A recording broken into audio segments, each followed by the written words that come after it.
Hello everyone, this is Kapil Kadyan. Welcome back to our YouTube channel. तो इस video में हम सीखेंगे how to calculate molecular mass की, कैसे हम मोलिकुलर मास को कैलकुलेट कर सकते हैं। तो एक सिंपल ट्रिक्स के अकॉर्डिंग आपको सिखाने वाले हैं मोलिकुलर मास को कैसे फाइंड आउट किया जाता है। तो वीडियो को आगे बढ़ाने से पहले मैं आप सभी से हम्बल रिक्वेस्ट करूंगा, यदि आप चैनल पर नए हैं तो चैनल को लाइक और सब्सक्राइब जरूर कर लें। तो स्टार्ट करते हैं बच्चों। मोलिकुलर मास की डेफिनेशन हमारे पास क्या है कि sum of the atomic masses of all the atoms in a molecule of the substance.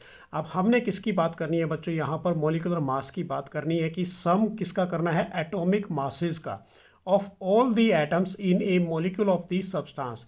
अब इसके अंदर बेसिकली जो हमारे पास रिलेटिव मास होता है मॉलिक्यूल्स का, उसको हम एक्सप्रेस किससे करते हैं, यू से। यू का मतलब क्या होगा, हमारे पास यूनिफाइड एटॉमिक मास यूनिट। अब इसके अंदर जैसा कि फॉर एग्जांपल हमारे पास, हम सबसे पहले बात करते हैं atomic mass of A hydrogen की बात करेंगे।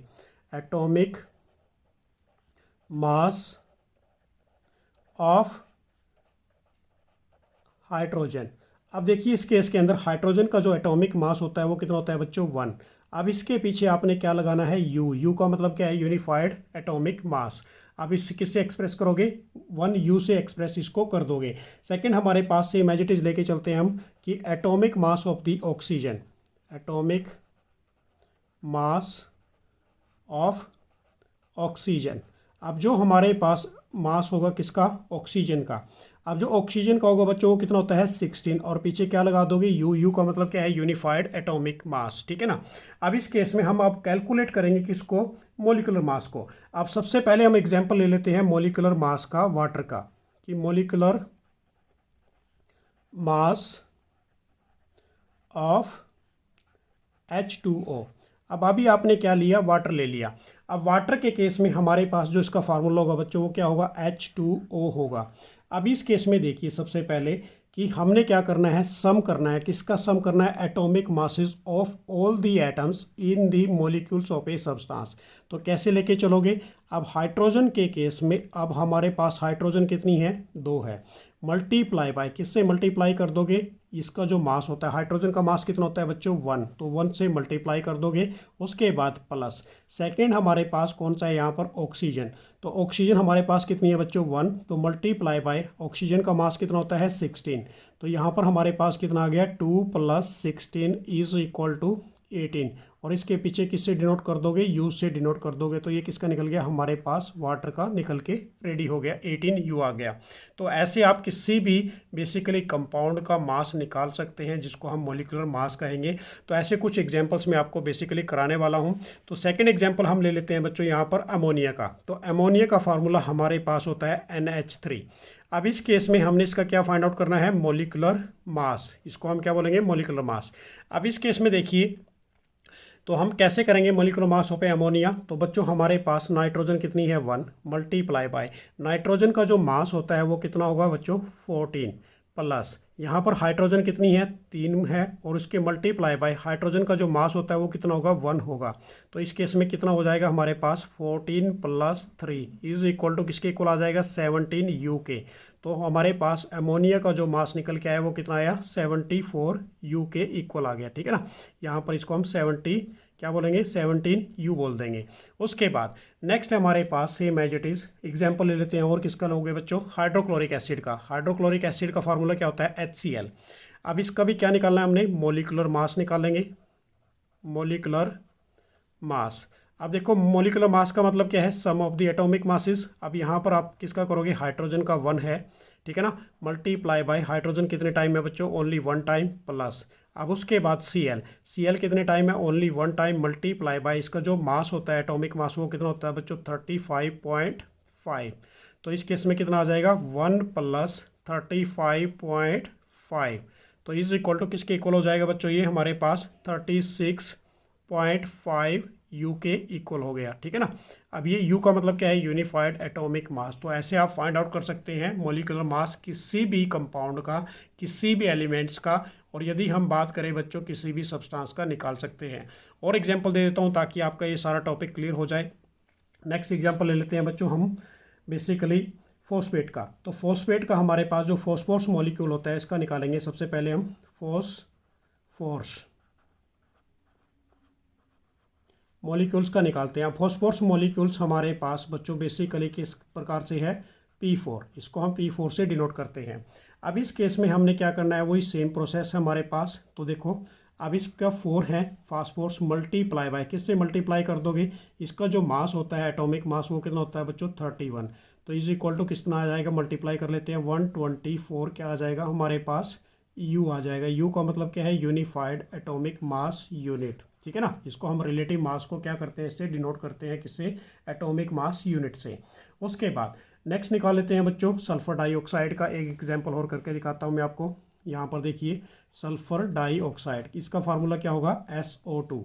अब इस केस में देखिए सबसे पहले सल्फर के केस में सल्फर कितनी है 1 मल्टीप्लाई बाय, अब जो सल्फर का मास होता है बच्चों वो कितना होता है 32, ठीक है ना, प्लस उसके बाद ऑक्सीजन कितनी हमारे पास 2 है, मल्टीप्लाई बाय ऑक्सीजन का एटॉमिक मास कितना होगा हमारे पास 16।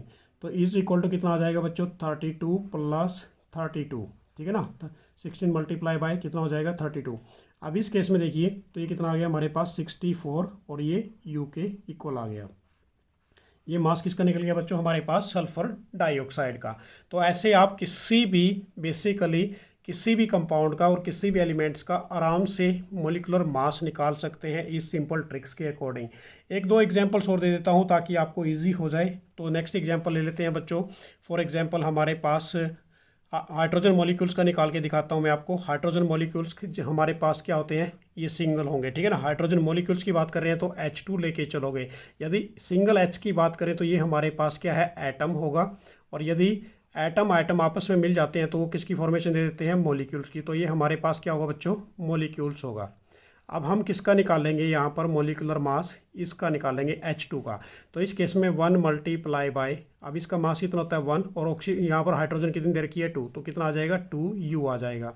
तो किसका आ गया, ये हमारे पास हाइड्रोजन मॉलिक्यूल्स का आ गया। तो इस ट्रिक्स के अकॉर्डिंग आप किसी भी सब्सटेंस का बेसिकली आप मॉलिकुलर मास निकाल सकते हैं बच्चों। जो मॉलिकुलर मास होगा हमारे पास वो क्या होगा कि sum of the atomic masses. तो आपने यहाँ से लर्न कर लेना है इसकी डेफिनेशन कि sum of the atomic masses of all the atoms in a molecule of a substance is called is a molecular mass. उसको हम क्या बोलेंगे बच्चों, मॉलिकुलर मास बोलेंगे। और सिंपल ट्रिक्स के अकॉर्डिंग आप इसको कैलकुलेट कर सकते हैं कि सिर्फ आपको क्या करना है, सबसे पहले हर एक एलिमेंट्स का जो मास होगा एटॉमिक मास वो आपने लर्न करना है। बेसिकली हमारे पास according to the periodic table की यदि बात करते हैं 1 से लेकर 30 तक आप सभी एलिमेंट्स के आपको एटॉमिक मास लर्न होना इंपॉर्टेंट होना चाहिए, ठीक है ना। उसके बाद एक छोटा सा टॉपिक आपको बताता हूँ बच्चों।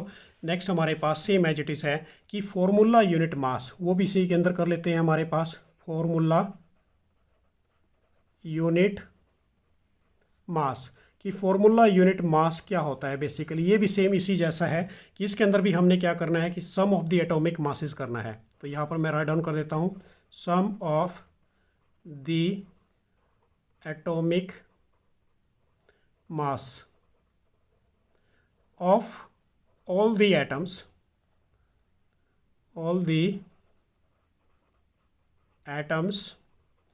present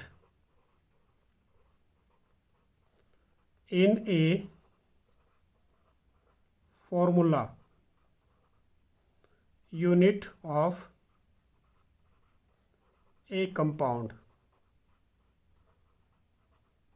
जो बेसिकली देखो ध्यान से बच्चों मैंने क्या राइट डाउन किया कि sum of the atomic masses of all the atom present in a formula unit of a compound, जो एक फॉर्मूला के अंदर बेसिकली प्रेजेंट करते हैं। अब इसके अंदर सबसे बेस्ट एग्जांपल हमारे पास है NaCl का ले लीजिए। अब देखो इस केस में हम इसका निकाल के दिखा देते हैं आपको। अब सोडियम का है हमारे पास बच्चों 1 है, मल्टीप्लाई बाय इसका मास कितना होता है 23 प्लस यहाँ पर same as it is 1 multiply by chlorine का कितना होता है 35.5। तो यहाँ पर इसको प्लस कर लेते हैं भाई। तो प्लस करने के बावजूद हमारे पास कितना आ जाएगा 58.5U आ जाएगा। इस केस में भी सेम इसी जैसा है जैसा कि अभी हमने मॉलिक्यूलर मास के बारे में जाना। तो क्लियर है बच्चों, ये ऐसे आप किसी का मॉलिक्यूलर मास और किसी का भी फॉर्मूला यूनिट मास निकाल सकते हैं।